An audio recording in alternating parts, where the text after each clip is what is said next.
আসসালামু আলাইকুম, আপনারা সবাই কেমন আছেন? আশা করি সবাই ভালো আছেন। আমি কৃষিবিদ বশির আহমেদ। আজ আমি আপনাদের সবজি খাওয়ার উপকারিতা নিয়ে কিছু কথা বলবো। সবাই মনোযোগ দিয়ে শুনবেন। আমরা কেন সবজি খাবো তা জানেন? শরীরের রোগ প্রতিরোধ ক্ষমতা বৃদ্ধি করার জন্য আমাদের সবজি খেতে হবে।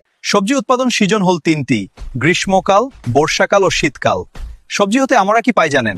সবজি হতে আমরা মূল্যবান ভিটামিন পাই। এই ভিটামিন আমাদের শরীরের রোগ প্রতিরোধ ক্ষমতা বৃদ্ধি করে। ভিটামিন প্যাক ধরনের এ বি সি ডি ও ই। লাল শাক হতে পাই ভিটামিন এ, যা চোখের জন্য উপকার। সবুজ জাতীয় সবজি হতে আমরা পাই ভিটামিন সি ও রঙিন সবজি হতে পাই ভিটামিন ডি।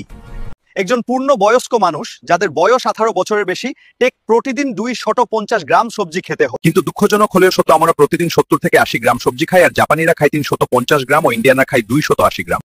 আসুন আমরা নিয়মিত নির্দিষ্ট পরিমাণ সবজি খাই আর আমাদের শরীর রোগ মুক্ত রাখি। সবজি খাওয়ার উপর আমার বক্তব্য এখানে শেষ করলাম। আমি কৃষিবিদ বশির আহমেদ। ধন্যবাদ সবাইকে, আবার দেখা হবে। সবজি খাওয়ার উপর আমার বক্তব্য এখানে শেষ করলাম। আমি কৃষিবিদ বশির আহমেদ। ধন্যবাদ সবাইকে, আবার দেখা হবে।